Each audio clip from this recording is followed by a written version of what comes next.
Harry Potter à l'école des sorciers, chapitre 16, sous la trappe. Longtemps encore, Harry se demanderait comment il avait pu faire pour passer ses examens tout en ayant sans cesse la hantise de voir Voldemort surgir dans la salle de classe. Pourtant, au fil des jours, il ne faisait aucun doute que Touffu était toujours bien vivant et fidèle au poste. Il faisait une chaleur étouffante, surtout dans la grande salle où se déroulaient les épreuves écrites. Les élèves avaient reçu des plumes neuves auxquelles on avait jeté un sort qui empêchait leurs utilisations de tricher. Il y eut aussi un examen pratique. Le professeur Flitwick les appela un par un dans sa classe pour voir s'ils arrivaient à faire danser un ananas sur une table. Le professeur McGonagall les regarda transformer une souris en tabatière.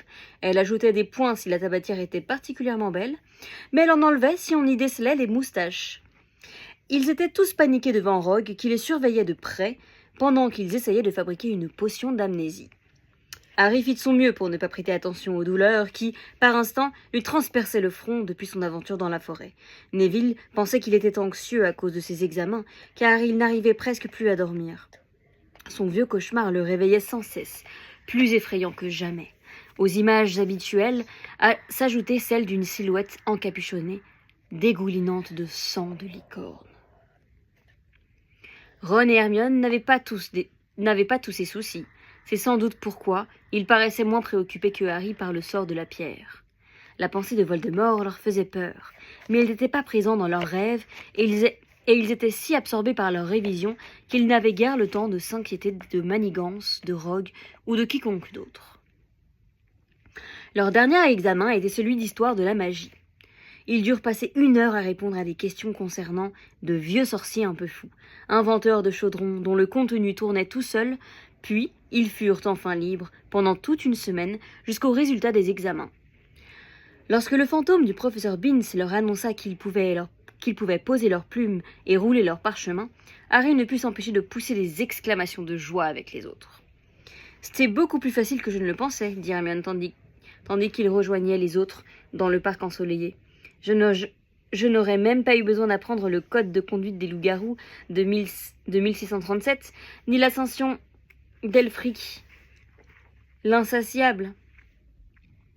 Hermione aimait bien passer en revue les réponses aux examens, mais Ron, lui, dit que cela le rendait malade, et ils se contentèrent d'aller s'allonger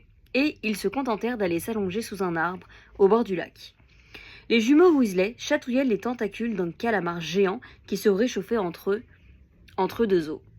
« Fini les révisions !» soupira Ron avec bonheur en s'étirant dans l'herbe. « Tu pourrais être plus joyeux, Harry. On a une semaine de tranquillité avant de savoir tout ce qu'on a fait de travers. Pour l'instant, plus la peine de s'inquiéter. » Harry se frottait le front. « J'aimerais bien savoir ce que cela signifie, » s'écria-t-il soudain avec colère. « Ma cicatrice continue à me faire mal. Ça m'était déjà arrivé avant, mais jamais aussi souvent. »« Va voir Madame Pomme-Fraîche, » suggéra Hermione. « Je ne suis pas malade, » dit Harry. « Je crois plutôt que c'est un avertissement. Il y a un danger qui menace. »« Détends-toi, conseilla Ron. Hermione a raison. » Et j'ai dit ronzé. « Il n'y a rien à craindre pour la pierre tant que Dumbledore est dans les parages. D'ailleurs, on n'a aucune preuve que Rogue avait trouvé le moyen de passer devant Touffu sans se faire dévorer. Il a déjà failli se faire arracher la jambe 1 fois. Il ne va pas recommencer tout de suite. Et le jour où Hagrid laissera tomber Dumbledore, Neville jouera au Quidditch dans l'équipe d'Angleterre. » Oh, ouais. Ben non, c'est ironique. Harry approuva d'un signe de tête, mais il avait le vague sentiment d'avoir oublié quelque chose d'important. Lorsqu'il essaya de l'expliquer à Hermione, celle-ci répondit « Ce sont les examens qui font ça. La nuit dernière, je me suis réveillée et je me suis mise à relire la moitié de mes notes de métamorphose avant de me souvenir qu'on avait déjà passé l'examen. » Mais Harry était convaincu que son sentiment de malaise n'avait rien à voir avec le travail. Il vit un hibou passer dans le ciel bleu lumineux, tenant une lettre dans son bec. Harry était le seul à lui envoyer des lettres, mais il ne trahirait pas Dumbledore.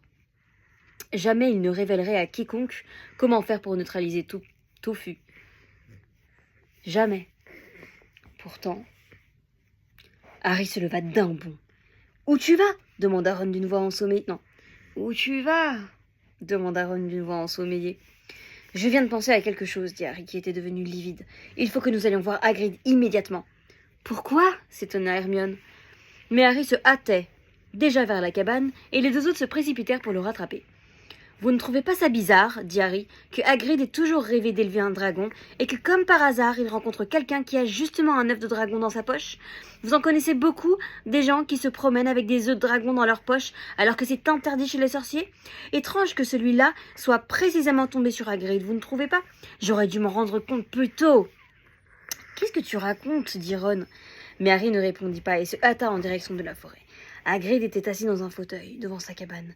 Il avait relevé ses manches et ses bas de pantalon, s'occupait à écosser des petits pois dans un grand bol. « Alors, dit-il, c'est fini ces examens? Vous voulez boire quelque chose ?»« Non, on est pressé, dit Harry, j'ai quelque chose à vous demander. Le soir, vous avez gagné Norbert aux cartes. À quoi ressemblait le voyageur qui vous l'a donné ?»« Je ne sais pas, répondit Hagrid.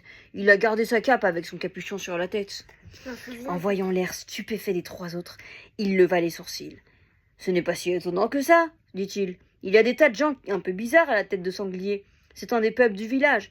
Peut-être que c'était un marchand de dragons, je n'ai jamais vu son visage. Il garde toujours son capuchon. » Harry se laissa tomber à côté du bol de petits pois. « Qu'est-ce que vous lui avez dit ?» demanda-t-il. « Vous lui avez parlé de Poudlard ?»« C'est possible que ce soit venu dans la conversation, » dit Hagrid en fronçant les sourcils pour essayer de se rappeler. « Ah oui, c'est ça, il m'a demandé ce que je faisais comme travail. Je lui ai dit que j'étais garde-chasse ici. Ensuite, il m'a posé des questions sur le genre de créature dont je m'occupais. Et là, je lui ai dit que j'aurais bien voulu avoir un dragon.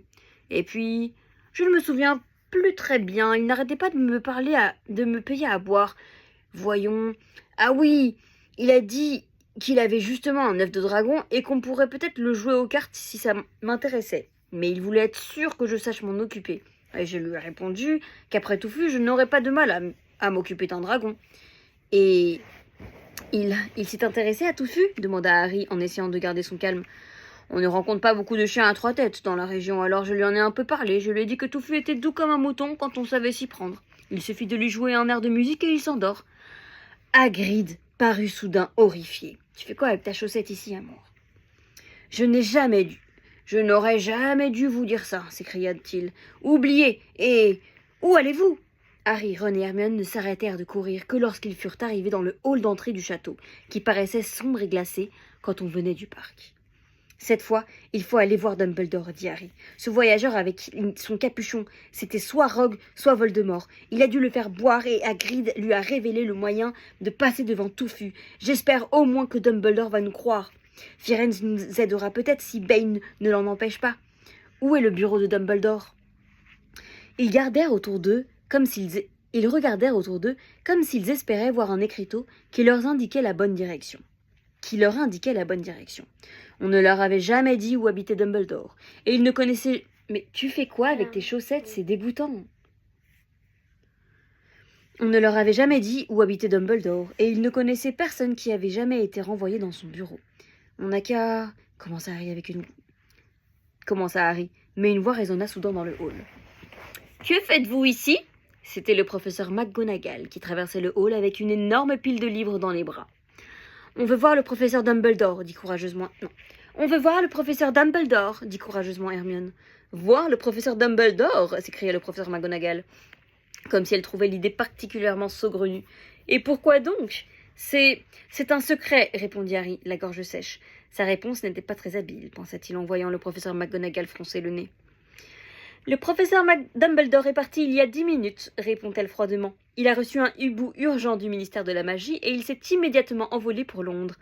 Il est parti, dit Harry d'une voix fébrile. Le professeur Dumbledore est un grand sorcier, Potter. Il est très demandé. Mais c'est très important, ce que j'ai à lui dire. Vous avez quelque chose de plus important à lui dire que le ministre de la Magie, Potter. Écoutez, reprit Harry en renonçant à toute prudence, il s'agit de la pierre philosophale. La pile de livres que le professeur McGonagall avait dans le bras s'effondra sur le sol, mais elle ne se baissa pas pour les ramasser. « Comment savez-vous » balbutia-t-elle. « Professeur, je crois, ou plutôt, je sais que quelqu'un va essayer de voler la pierre. C'est pour ça qu'il faut que je parle au professeur Dumbledore. » Elle parut à la fois stupéfaite et méfiante. « Le professeur Dumbledore sera de retour demain, dit-elle. Enfin, je ne sais pas comment vous avez fait pour connaître l'existence de la pierre, mais soyez rassurés, personne ne peut la dérober, elle est bien trop protégée.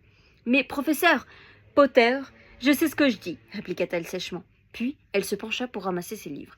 Je suggère que vous retourniez tous les trois dehors et profitez du soleil. Mais ils restèrent là. C'est cette nuit que ça va se passer, dit Harry, lorsqu'ils furent certains... Non, c'est cette nuit que ça va se passer, dit Harry, lorsqu'ils furent certains que le professeur McGonagall était trop loin pour les entendre. Rogue va essayer d'ouvrir la trappe, et il a tout ce qu'il faut pour y arriver, et il s'est arrangé pour éloigner Dumbledore. C'est lui qui a envoyé cette lettre. Ils vont être étonnés au ministère de la Magie en voyant débarquer Dumbledore. À ce moment, Hermione étouffa un cri. Ron et Harry firent volte-face. Rogue se tenait derrière eux. « Bonjour, dit-il d'une voix douce. Ils le regardèrent avec des yeux ronds. « Vous ne devriez pas rester à l'intérieur avec un beau temps pareil, dit-il. » Il eut un étrange sourire qui ressemblait à un rictus. « Nous étions... » commença Harry sans avoir aucune idée de ce qu'il allait dire. « Vous devriez faire attention, dit Rogue. À vous voir comme ça, tous les trois, on dirait que vous préparez un mauvais coup. Et Gryffondor ne veut pas se permettre de perdre encore des points, n'est-ce pas ?» Harry devint écarlate. Ils se tournèrent vers la porte, mais Rogue les arrêta. « Je vous préviens, Potter, dit-il. Si vous recommencez à vous promener la nuit dans les couloirs, je veillerai personnellement à ce que vous soyez renvoyés du collège. Bonne journée. » Et il s'en alla en direction de la salle des professeurs. « Voilà ce qu'on va faire, dit Harry aux deux autres, lorsqu'ils furent sur le grand escalier de pierre. L'un de nous surveillera Rogue. Il faut l'attendre à la sortie de la salle des profs et le suivre. Hermione, c'est toi qui devrais t'en charger. »« Pourquoi moi ?»« C'est évident, dit Ron. Tu peux faire semblant d'attendre Flitwick. »« Oh, professeur, ajouta-t-il en prenant une voix haut perché, je suis terriblement inquiète. J'ai peur d'avoir mal répondu à la question 14b. » « Ça suffit, coupa Hermione. Elle accepta cependant d'assurer la surveillance de Rogue. « Et nous, on ferait bien de se poser devant le couloir du 3e étage, dit Harry à Ron. Allez, viens. » Mais cette partie du plan ne fonctionna pas.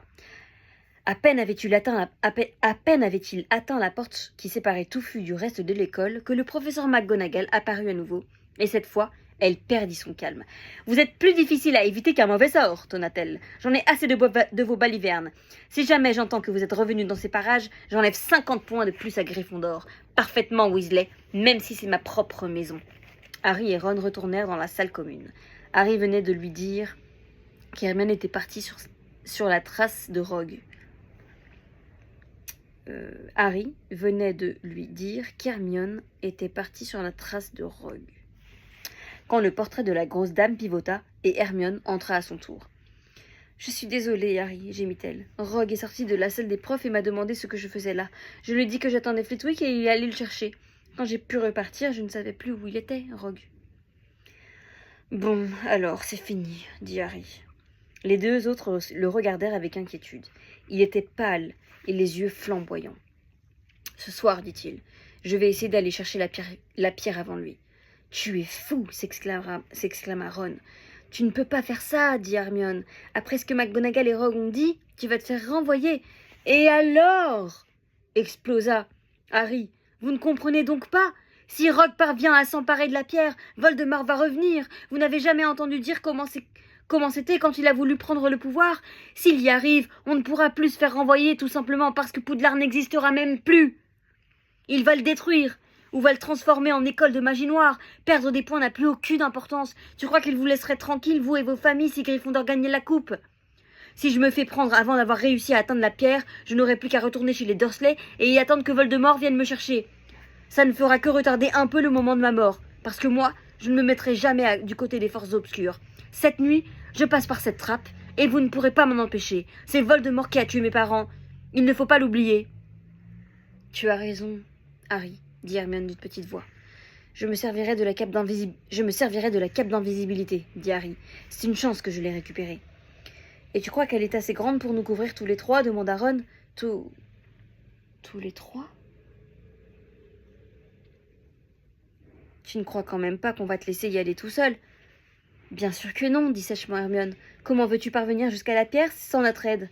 Je ferais bien d'aller voir un peu dans mes bouquins.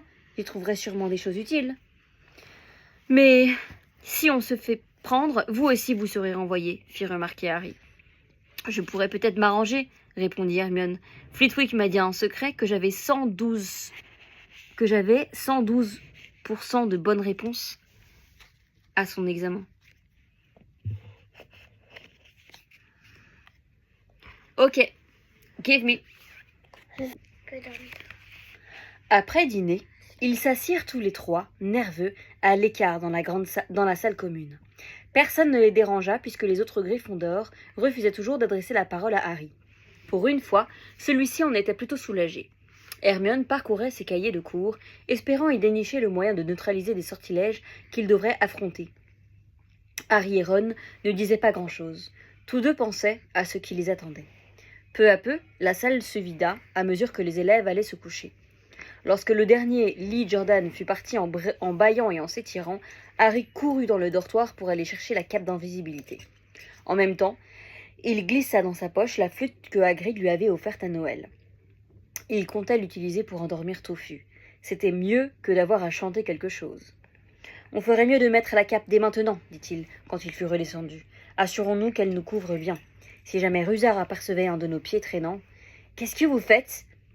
dit alors une voix à l'autre bout de la salle. Neville apparut derrière un fauteuil, en tenant contre lui son crapaud qui s'était à nouveau évadé. « Rien, rien, dit Harry, qui s'empressa de cacher la cape derrière son dos. « Vous allez encore vous balader ?» dit Neville. « Non, non, non, dit Hermione, pas du tout. Va donc te coucher. » Harry jeta un coup d'œil à l'horloge. Il ne pouvait pas se permettre de perdre du temps. À cette heure-ci, Rogue était peut-être en train d'endormir Tofu.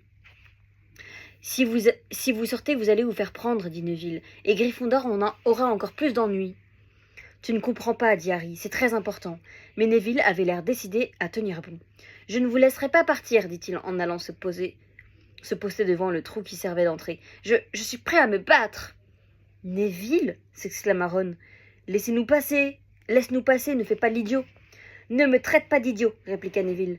Vous avez suffisamment fait de choses interdites. D'ailleurs, c'est toi-même qui m'as dit que je devrais me défendre. » Et il lâcha son crapaud qui disparut dans un meuble. « Essaye de me frapper, dit-il en levant les poings. »« Pas contre nous, lança Ron. »« Fais quelque chose, dit Harry, désespéré en s'adressant à Hermione. Elle s'avança alors vers Neville et brandit sa baguette magique. « Désolée, Neville, dit-elle, mais il le faut. »« Petrificus totalus. » Aussitôt, les bras de Neville se collèrent le long de ses flancs. Ses jambes se joignirent, son corps devint rigide. Il vacilla un instant, puis tomba en avant et resta immobile, à plat ventre, raide comme une planche. En fait, Amour est ma tête. Hermione s'empressa de le retourner sur le dos. La mâchoire de Neville était collée. Il ne pouvait plus parler. Seuls ses yeux bougeaient en jetant les regards horrifiés. « Qu'est-ce que tu lui as fait ?» murmura Harry. « C'est le maléfice du saucisson, » dit Hermione d'une voix navrée. « C'est comme s'il était ligoté et bâillonné. Je suis vraiment désolée, Neville. »« Il le fallait, on n'a pas le temps de t'expliquer, » dit Harry. « Tu comprendras plus tard, ajouta Ron. Ils l'enjambèrent, s'enveloppèrent dans la cape et sortirent de la salle commune. Être obligés de laisser Neville dans cet état ne leur semblait pas un très bon présage. Ils avaient les nerfs à vif et croyaient voir dans chaque ombre la silhouette de Rusard et entendre dans le moindre souffle devant l'arrivée de Pivès. Parvenus devant le premier escalier, ils aperçurent Miss Teigne tapie en haut des marches. « Si on le donnait un coup de pied, pour une fois, » murmura Ron à l'oreille de Harry. Mais celui-ci refusa d'un signe de tête et montèrent l'escalier en la contournant soigneusement. La chatte tourna les yeux vers eux, les yeux brillants comme des lampes, mais elle n'eut aucune réaction. Ils ne rencontrèrent plus personne avant d'arriver dans le couloir du 3e étage. Ils virent alors Pivès qui faisait des plis dans le tapis pour faire trébucher les gens. « Qui est là ?» dit-il, soudain, ses petits yeux noirs rétrécis. « Je sais que vous êtes là, même si je ne peux pas vous voir. Qui êtes-vous? Gnome, fantôme ou salmôme ?» Il s'éleva dans les airs et les observa. « Je devrais appeler Rusard si quelque chose d'invisible rôde aux alentours. » Harry eut soudain une idée. « Pivès, dit-il d'une voix rogue, le baron sanglant a des raisons d'être invisible. » Pivès fut tellement abasourdi qu'il faillit tomber. Il se rattrapa à temps et resta suspendu à 30 cm de l'escalier. « Je suis désolé, votre sanglante excellence, monsieur le baron, dit-il d'une voix onctueuse. J'ai commis une erreur, une regrettable erreur. Je ne vous avais pas vu. Bien sûr, puisque vous êtes invisible, je vous demande de pardonner sa plaisanterie à ce vieux Pivès, monsieur le baron. »« J'ai des affaires à mener ici, dit Harry de sa voix rauque. Ne reviens plus dans les parages cette nuit. »« Oh, mais bien sûr, monsieur le baron, bien entendu. dit Pivès en remontant dans les airs. J'espère que vos affaires se passeront bien, monsieur le baron. Je ne vous dérangerai plus. Et il fila ailleurs. Formidable, Harry, murmura Ron. Quelques secondes plus tard, ils s'étaient avancés dans le couloir et virent que la porte était entrebâillée. Et voilà, dit Harry à voix basse, Rogue a déjà réussi à passer devant Touffu. La porte ouverte semblait leur faire redouter ce qui les attendait. Sous la cape, Harry se tourna vers les deux autres. Si vous préférez ne pas aller plus loin, je ne vous en voudrais pas, dit-il. Vous pouvez garder la cape, je n'en aurai plus besoin maintenant. Ne dis pas de bêtises, répliqua Ron. Bien sûr qu'on vient avec toi, dit Hermione. Harry poussa la porte. Des grognements retentirent aussitôt. Les 3 museaux du chien reniflaient frénétiquement dans leur direction, bien qu'il fût incapable de les voir. Qu'est-ce qu'il y a par terre demanda Hermione. Ça ressemble à une harpe, dit Ron. C'est sans doute Rogue qui l'a laissé là. Le chien doit se réveiller dès qu'on arrête de jouer, dit Harry. Bon, allons-y. Il porta la flûte à ses lèvres et se mit à jouer. Ce n'était pas vraiment une mélodie, mais dès la première note, les paupières du monstre devinrent lourdes. Il arrêta de grogner. Ses jambes faiblirent, il trébucha puis s'effondra sur le sol, profondément endormi.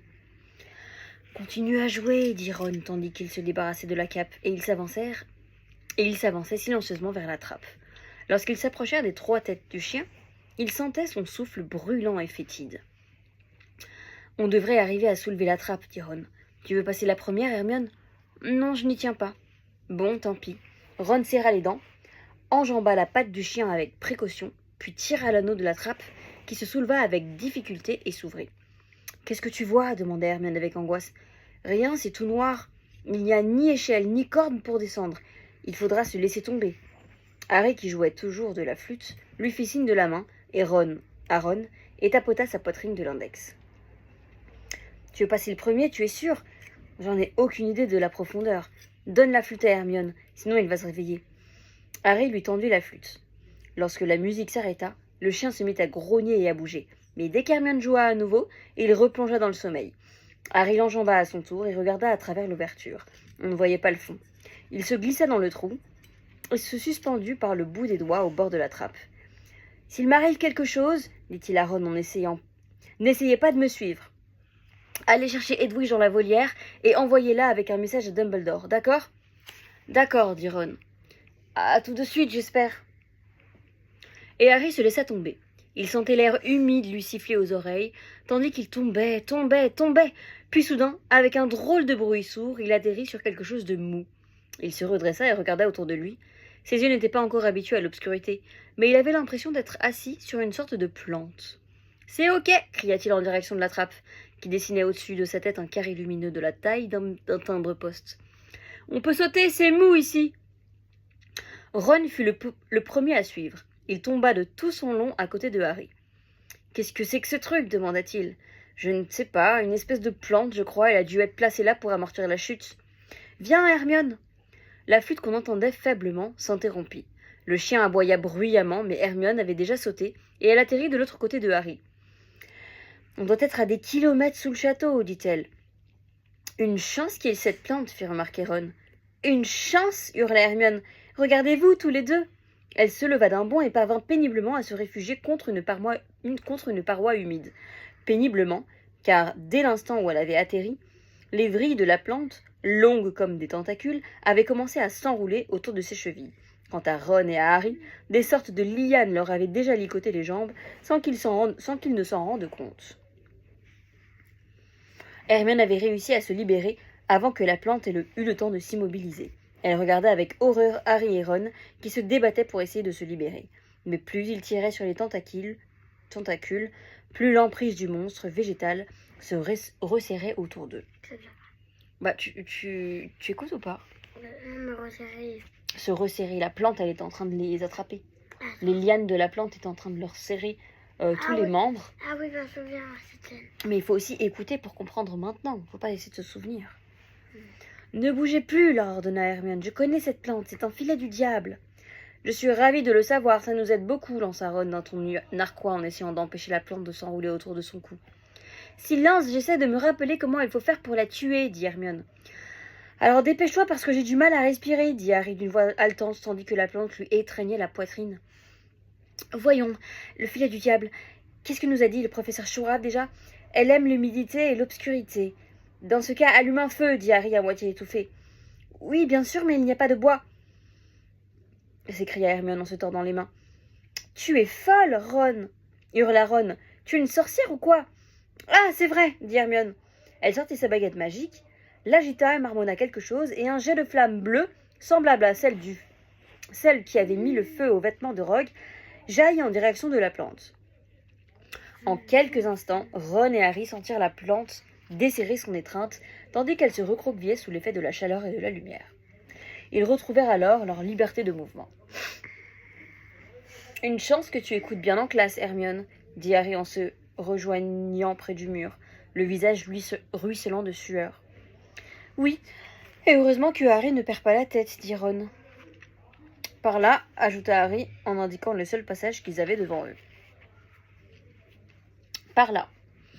Ils s'engagèrent alors dans ce passage qui s'enfonçait sous la terre, où l'on n'entendait que le doux ruissellement de gouttes d'eau sur les murs.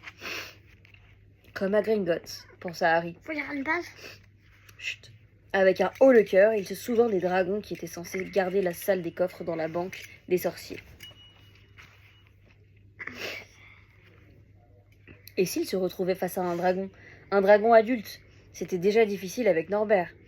Ils parcoururent ainsi quelques dizaines de mètres. « Tu entends » chuchota Ron. Harry écouta. Venant d'un peu plus loin, on entendait un bruissement confus auquel se mêlaient quelques tintements. « On dirait des bruits d'ailes, » dit Harry. « Il y a de la lumière là-bas, remarqua Ron.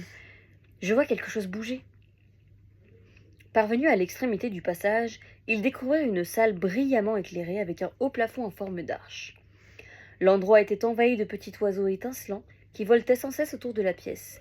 Dans le mur d'en face, il y avait une grande porte de bois. « Tu crois qu'ils vont nous attaquer si on traverse la salle » demanda Ron. « Sans doute, » dit Harry. « Ils n'ont pas l'air très méchants. Mais s'ils nous foncent dessus tous en même temps, on va bien voir, je vais courir. » Qui a dit qu'il va courir? Harry. Il prit une profonde inspiration, se protégea la tête avec ses bras et s'élança à travers la salle. Il s'attendait à sentir des dizaines de becs très pointus le piquaient de la tête aux pieds, mais il ne se passa rien du tout. Il arriva devant la porte sans avoir subi la moindre attaque. Il tira la poignée. La porte était verrouillée. Les deux autres vinrent à la rescousse, mais leurs efforts pour ouvrir la porte restèrent vains. Elle refusa de bouger, même lorsqu'Hermione essaya une de ses formules magiques. « Et maintenant, dit Ron, ces oiseaux ne sont pas là pour faire joli, fit remarquer Hermione. Ils observèrent les oiseaux qui brillaient au-dessus de leur tête. Qui brillaient. Ce ne sont pas des oiseaux, s'écria Harry. Ce sont des clés volantes, regardez bien. Ce qui veut dire... Il jeta un coup d'œil autour de lui, pendant que les deux autres observaient le vol des clés. Oh, oui, là, des balais, s'exclama Harry. Il faut attraper la clé qui ouvre la porte. Mais il y en a des centaines. Ron examina la serrure. Il faut une grosse clé à l'ancienne, probablement en argent comme la poignée. Ils prirent chacun un balai et décollèrent en direction du nuage de clés. Ils essayèrent d'en saisir plusieurs, mais les clés magiques filaient, plongeaient, zigzaguaient, avec une telle rapidité qu'il était presque impossible d'en attraper une. Ce n'était pas pour rien, cependant, que Harry était le plus jeune attrapeur qu'on ait connu depuis un siècle. Il avait un don pour repérer les choses, que les autres ne voyaient pas. Après avoir parcouru pendant quelques instants ce tourbillon de plumes aux couleurs d'arc-en-ciel, il remarqua une grosse clé d'argent qui avait une aile tordue, comme si quelqu'un l'avait déjà attrapée et brutalement introduite dans la serrure. « C'est celle-ci !» cria-t-il aux deux autres. « La grosse, là, avec une aile bleue. Les plumes sont toutefois froissées d'un côté. » Ron fila dans la direction indiquée par Harry, mais emporté par son élan, il s'écrasa contre le plafond et faillit tomber de son balai. « Il faut la cerner !» cria Harry sans quitter la clé des yeux. « À l'aile blessée. »« Ron, tu restes en dessous. Hermione, tu te mets au-dessus pour l'empêcher de descendre. Et moi, j'essaierai de l'attraper. Attention, partez !» Ron plongea et Hermione remonta en chandelle et la clé les évita tous les deux. Mais Harry fonça dessus. La clé filait vers le mur. Harry se pencha en avant et dans un craquement sinistre, il réussit à la plaquer contre la pierre avec la paume de la main. Ron et Hermione poussèrent une exclamation de joie qui résonnait dans toute la salle. Ils se dépêchèrent d'atterrir et Harry courut vers la porte, serrant dans sa main la clé qui se débattait. Il l'enfonça dans la serrure et tourna. Il y eut un déclic, puis la clé s'envola à nouveau, les ailes en piteux état. « Prêt ?» demanda Harry, la main sur la poignée de la porte. Les deux autres hochèrent la tête, et il ouvrit la porte. La deuxième salle était plongée dans une telle obscurité qu'ils ne voyaient plus rien. Mais lorsqu'ils eurent franchi le seuil de la porte, une lumière éclatante jaillit soudain en leur révélant un spectacle étonnant. Ils se trouvaient au bord d'un échiquier géant. Derrière les pièces noires, qui étaient plus grandes qu'eux et semblaient avoir été sculptées dans de la pierre. En face d'eux, de l'autre côté de la salle, se tenaient des pièces blanches. Harry et les deux autres furent parcourus d'un frisson. Les pièces blanches, imposantes, n'avaient pas de visage. « Qu'est-ce qu'on fait maintenant » murmura Harry. « C'est évident, non » dit Ron. « Il va falloir jouer une partie d'échecs pour arriver de l'autre côté. » Derrière les pièces blanches, ils apercevaient une autre porte. « Comment on va s'y prendre » demanda Hermione inquiète. « Nous serons sans doute obligés de nous transformer nous-mêmes en pièces d'échecs, dit Ron. Il s'avança vers un cavalier noir et posa la main sur le cheval. Aussitôt, la pierre s'anima, le cheval frappa l'échiquier de son sabot et le cavalier tourna vers Ron, sa tête coiffée d'un casque. « Il faut qu'on se joigne à vous pour passer de l'autre côté » demanda Ron. Le cavalier noir approuva d'un signe de tête. Ron se tourna vers les deux autres. « Il faut bien réfléchir, dit-il. On va devoir prendre la place de 3 des pièces noires. » Harry et Hermione restèrent silencieux, attendant que Ron ait pris une décision. « Ne vous vexez pas, hein, dit-il enfin, mais vous n'êtes pas très bons aux échecs, tous les deux. »« On ne se vexe pas, dit Harry. Dis-nous simplement ce qu'on doit faire. Toi, Harry, tu prends la place de ce fou, et toi, Hermione, tu te mets là, sur la case de la tour. Et toi, moi, je prends la place du cavalier, dit Ron. » Les pièces blanches avaient entendu, car à cet instant, un cavalier, un fou et une tour quittèrent l'échiquier, laissant 3 cases vides que Ron, Harry et Hermione occupèrent. « Les blancs jouent toujours les premiers, dit Ron en scrutant l'autre extrémité de l'échiquier. Regardez, un pion blanc venait d'avancer de 2 cases. Ron commença alors à donner des ordres aux pièces noires, et elles se déplacèrent, sans bruit, là où il les envoyait. Harry sentit ses jambes faiblir. Que se passait-il si jamais il perdait ? « Harry, déplace-toi de 4 cases en diagonale vers la droite. » Leur premier choc fut de voir le camp adverse prendre leur autre cavalier. La reine blanche l'assomma en le jetant à bas de sa monture et le traînant au bord de l'échiquier où il resta immobile, face contre terre. « C'est nécessaire, dit Ron, qui paraissait secoué. Maintenant, tu vas pouvoir prendre ce fou. Hermione, vas-y. » Chaque fois qu'elle perdait un de leurs hommes, les pièces blanches se montraient sans pitié, et bientôt il y eut une rangée de pièces noires hors de combat alignées le long du mur. Pardon. 2 fois, Ron s'aperçut juste à temps que ses amis étaient en danger. Lui-même s'arrangeait pour prendre autant de pièces blanches qu'il en avait perdu de noires. « On y est presque, murmura-t-il. Voyons, réfléchissons. » La reine blanche tourna vers lui sa tête sans visage. « Oui, dit Ron à voix basse, c'est le seul moyen. Je dois me faire prendre. »« Non !» s'écrièrent les deux autres. « C'est le jeu, répliqua Ron. Il faut savoir faire des sacrifices. Je vais jouer mon coup, et elle me prendra, ce qui te permettra de faire échec et mat, Harry. Mais tu veux arrêter Rogue, n'est-ce pas ? Ron ! Si tu ne te dépêches pas, il va s'emparer de la pierre. Il n'y avait rien d'autre à faire. Prêt ? Demanda Ron, le teint pâle, mais l'air décidé. J'y vais, et ne traînez pas ici quand vous aurez gagné. Il avança, la reine blanche abattit alors son bras de pierre sur sa tête. Ron s'effondra, et la reine le traîna jusqu'au bord de l'échiquier. En le voyant assommé, Hermione avait poussé un cri, mais elle n'avait pas bougé de sa case. En tremblant, Harry se déplaça de 3 cases vers la gauche. Aussitôt, le roi blanc ôta sa couronne et la jeta aux pieds de Harry. Ils avaient gagné. Les pièces blanches s'écartèrent en s'inclinant, dégageant l'accès de la porte du fond. Après avoir jeté à Ron un dernier regard navré, Harry et Hermione franchirent la porte et s'engouffrèrent dans un autre passage. « Tu crois qu'il... » commença Hermione. « Ne t'inquiète pas, il n'est pas blessé, » assura Harry en essayant de s'en convaincre lui-même. Pardon. Pardon. Qu'est-ce qui vous attend maintenant, à ton avis ? Le filet du diable, c'était le maléfice de Chourave. C'est sans doute Flitwick qui a ensorcelé les clés. McGonagall a donné vie aux pièces d'échecs, Il nous reste que donc à affronter les sortilèges de Quirrell et de Rogue. Ils étaient à présent devant une nouvelle porte. « On y va » murmura Harry. « D'accord. » Un message. La bouche, c'est un message. Harry poussa la porte. Aussitôt, une répugnante odeur leur frappa les narines, et tous deux durent relever les pans de leurs robes pour se couvrir le nez. Ils virent alors, allongé sur le sol, un immense troll encore plus grand que celui auquel ils s'étaient attaqués. Il était évanoui, avec une grosse bosse sanglante sur le front. « Heureusement qu'on n'a pas eu à se battre avec lui, » murmura Harry. Ils enjambèrent avec précaution l'une de ses jambes massives qui leur barrait le chemin et se hâtèrent de gagner la porte suivante. Lorsque Harry l'ouvrit, il s'attendit au pire, mais il ne vit rien d'effrayant. Il y avait simplement une table sur laquelle étaient alignées 7 bouteilles de différentes formes. « Ça, c'est le maléfice de Rogue, » dit Harry. « Qu'est-ce qu'on doit faire ?» Dès qu'ils eurent franchi le seuil de la porte, de grandes flammes jaillirent derrière eux. Mais ce n'était pas un feu ordinaire. Celui-ci était violet.